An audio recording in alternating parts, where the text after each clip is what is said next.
ایک چوراہے سے گزرے تو بنو سلمہ وہاں کھڑے تھے. نبی علیہ السلام نے پوچھا تم لوگ یہاں کیوں کھڑے ہو؟ ان کا یا رسول اللہ ہم بڑی دور سے اپنے گاؤں سے مسجد نبوی میں آپ کے پیچھے نماز کے لیے آتے ہیں تو تھک جاتے ہیں, بڑی مشکل سے پہنچ پاتے ہیں, جماعت پکڑنے میں مشکل ہوتی ہے, تو ہم نے ارادہ کیا ہے کہ ہم مدینہ شریف شہر کے اندر ہی شفٹ ہو جاتے ہیں تاکہ آسانی سے آپ کے پیچھے نماز پڑھ لیں. تو نبی علیہ السلام نے فرمایا تم جتنے قدم چل کے آتے ہو ہر قدم کے عوض تمہارے لیے نیکی لکھی جاتی ہے. یار صحابہ کرام کیا لوگ تھے یار, کوئی آرگومنٹ ہی نہیں کیا. کہا یا رسول اللہ ٹھیک ہے ادھر ہی رہیں گے. کسی نے نہیں کہا یا رسول اللہ تھک جائیں گے. یہ نیکیوں کے لیے کتنے حریص. اور کسی نے یہ بھی نہیں کہا کہ حضور ہمارے قدموں کی خاک سے جو خاک اڑتی ہے, ہمارے گھوڑے کے قدموں کے سم سے جو خاک اڑتی ہے, وہ جب گھوڑے کے نتھنے میں بیٹھے تو اس کے برابر بھی کوئی امت کا ولی غوث قطب ابدال نہیں ہو سکتا. تو ہمارے بعد تو بزرگان دین ہواؤں میں اڑ اڑ کے مکے اور مدینے نمازیں پڑھیں گے. تو یا رسول اللہ ٹھیک ہے ہم شفٹ نہیں ہوتے, ہم اڑ کے آ جایا کریں گے. اس زمانے میں کوئی نہیں اڑتا تھا, آج بھی کوئی نہیں اڑ سکتا میرے بھائی, کہانی ہے سب. اگر کسی کو زوم ہے نا اڑ سکتا ہے, تو سارے بزرگان دین کٹھا کہتے ہیں دنیا اولیاء اللہ سے خالی نہیں ہے. ایک ولی لے آؤ نا سر, منار پاکستان پہ چڑھاتے ہیں, لیکن ہمیں تو یقین ہے کہ وہ شہادت کے رتبے پہ پہنچیں گے. انگریز کا پیراشوٹ اس کو باندھ دیں گے, وہ چھلانگ لگائے اڑ کے بتائے, اور جب ویسے تو وہ پہلے ہی توبہ کر لے گا, اور اگر وہ چھلانگ لگائی دے شہید ہونے کے لیے تو مرنے سے پہلے ایک بٹن دبائے, اس کے بعد زمین پہ لینڈ کرتے ہی نہ اناؤنسمنٹ کرے نہ میں وابی نہ میں بابی, میں ہوں مسلم علمی کتابی. سر پھر یہی ہونا چاہیے نا, کہانیاں کرائی سی ہوں توبہ بھی کرنا. اور پھر وہ اپنے مریدوں کو بھی کہے کہ مرنے سے پہلے اے مریدو کر لو اس پہ غور, میرا خدا اور تھا اور کتابوں کا خدا اور, اب میں کتابوں کے خدا کو ماننا شروع ہو گیا ہوں.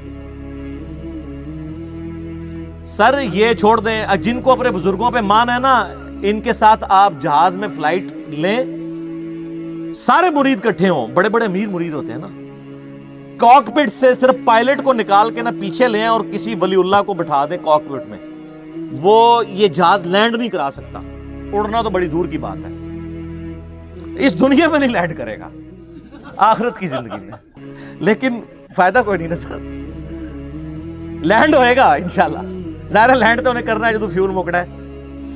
وہ لادہ بات ہے کہ آپ لوگ جو ہے وہ پھونک مار کے بغیر پیٹرول کے گاڑیاں چلاتے ہیں, لیکن جہاز نہیں اڑتا بغیر پیٹرول دے. سب کہانیاں اتنی کہانیاں, اور لوگ وہ جی جناب نکاح ماری لوہے محفوظ پڑھ لیا, تھلے ویکھیا 7 زمینہ کراس, تیل بھی کراس. وہ سر ایڈون نے دریافت کیتا آ کے 200-250 سال پہلے پینسلوینیا. تو کیا کرتے رہے ہیں, تیل کیوں کراس؟ ہر بزرگ کو ہی تیل کراس ہو گیا. سر نہیں, دنیا بقدر ایفرٹ ہے, جو ایفرٹ پٹ کرے گا اسے رزلٹ ملے گا. وہ تخت بلقیس والا آپ میرا کلپ دیکھ لیں, تو باقی چیزیں میں نہیں بیان کرتا. سیکنڈ لاسٹ مثال, چوتھی, آپ کو پتا ہے یہ بڑی مشہور حدیث ہے بخاری اور مسلم دونوں میں, سیدنا اسامہ ابن زید سے متعلق. ایک جنگ کے دوران کافر سے مڑ بھیڑ کے دوران جب وہ کافر ان کی تلوار کے نیچے آیا تو اس نے کلمہ پڑھ دیا, لیکن انہوں نے پھر بھی اسے قتل کر دیا. بعد میں قلق تھا, نبی علیہ السلام کی خدمت میں حاضر ہوئے کہ یا رسول اللہ اس طرح لڑائی ہوئی, وہ میری تلوار کے نیچے آیا, کلمہ پڑھ دیا, پھر بھی میں نے اسے قتل کر دیا. تو نبی علیہ السلام فرمایا تو نے اسے کیوں قتل کیا؟ کہ یا رسول اللہ اس نے اوپر سے کلمہ پڑھا تھا ڈر کی وجہ سے, اندروں وہ کافر تھی. ہو سکتا ہے یہ بات ٹھیک بھی ہو, ہم بھی یہی ججمنٹ کرتے ہیں, لیکن نبی علیہ السلام نے فرمایا کیا تو نے اس کا دل چیر لیا تھا؟ تو صحابہ نے تو نہیں کہا یا رسول اللہ کہ اولیاء اللہ دل کا حال جان لیتے ہیں, تو ہم تو اولیاء کے امام ہیں. جی میں نے دل چیر لیا تھا.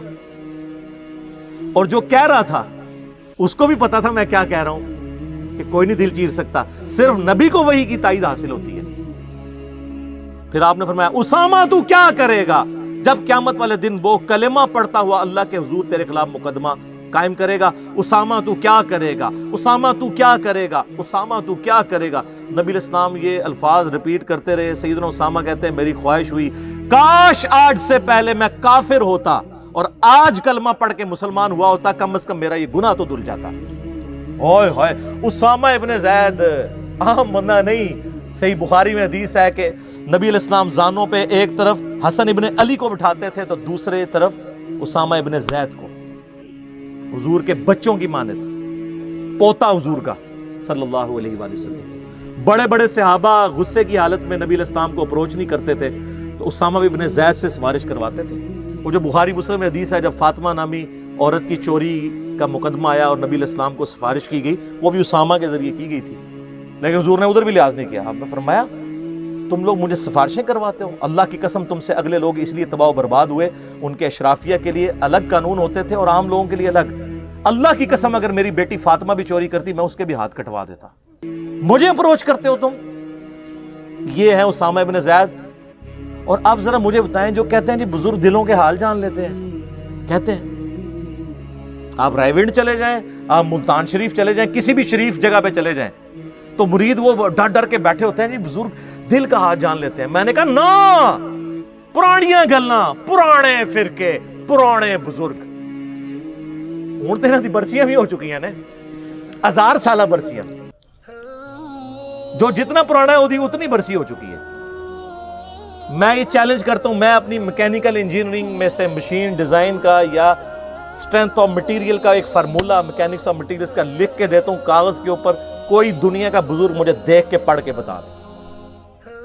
ہاں اگر وقت کا پیغمبر ہو وہ پڑھ کے بتا سکتا ہے، کیونکہ اسے وحی کی تائید حاصل ہوگی۔ نبی علیہ السلام کو کئی مواقع کے اوپر آپ کو پتہ ہے کافروں نے سوال کیے ہیں، نبی علیہ السلام کو نہیں پتا تھا، اللہ نے صورتیں نازل کر کے جواب سکھا دیے۔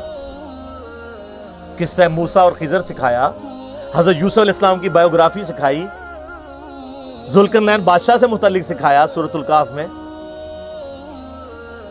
نبی علیہ السلام کے پیچھے اللہ ہے۔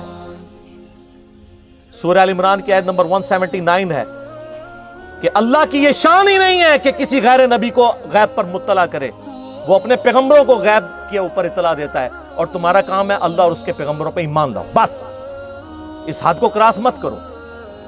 تو نبی علیہ السلام کو اگر یہ چیلنج دیا جائے وقت کے پیغمبر کو، وہ پڑھ کے سنا بھی دے گا، اس کو اللہ آنے واحد میں سب کچھ سکھا دے گا۔ بابوں کو اس لیے میں چیلنج کر رہا ہوں کہ تمہارا تو کہنا ہے کہ ہمارا اللہ سے تعلق ہے، اللہ کو تو آتی ہے نا انجینئرنگ، پڑھ کے بتاؤ۔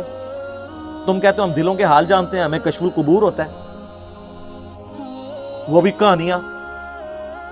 صحیح مسلم میں حدیث ہے، بخاری میں بھی اس کا کچھ حصہ ہے، ایک مدعم نامی غلام تھا نبی علیہ السلام کا، خیبر کے موقع پر نامعلوم تیر لگا، وہ شہید ہو گیا۔ صحابہ نے کہا سیدھا جنتی ہے۔ آپ فرمایا تم جنتی کہہ رہے ہو، اس نے تو مال غنیمت کی ایک چادر چرائی تھی جو آگ کی پہنا دی گئی ہے اس کے اوپر، میں دیکھ رہا ہوں۔ تو صحابہ کرام فوراً گھروں کو لوٹے، اگر کسی نے کوئی رسی کا ایک ٹکڑا بھی یہ سمجھ کے اٹھایا تھا نا اس کی تو خیر ہے، وہ بھی لا کے مال غنیمت میں جمع کروایا کہ یہ سر وہ لوگ سمعنا و اطعنا تھے، سننے والے اور ماننے والے۔ تو صحابہ کرام کو تو سامنے میت کے اوپر آگ کی جو چادر نظر نہیں آئی ہے۔ بخاری مسلم میں حدیث ہے، نبی علیہ السلام گزر رہے تھے، آپ رک گئے، آپ کا خچر بدک گیا، کیونکہ آپ علیہ السلام اس پہ بیٹھے ہوئے تھے، اس کی برکت سے اللہ نے اس کو بھی دکھا دیا۔ ویسے ہی بخاری مسلم میں حدیث ہے کہ ایک مناظر جو ہیں وہ جنوں انس کے علاوہ ساری مخلوقات دیکھتی ہیں۔ آپ فرمائیں 2 قبر والوں کو عذاب ہو رہا ہے، ایک پیشاب کے چھینٹوں سے نہیں بچتا تھا، دوسرا چغلی کھاتا تھا۔ پھر آپ نے ایک ٹہنی توڑ کے اس کے 2 حصے کر کے لگایا، فرمایا جب تک یہ ہری رہیں گی ان کے عذاب میں تخفیف ہوتی رہے گی، نبی علیہ السلام کی مبارک ہاتھوں کی برکت سے۔ تو صحابہ کرام کو تو عذاب قبر نظر نہیں آیا،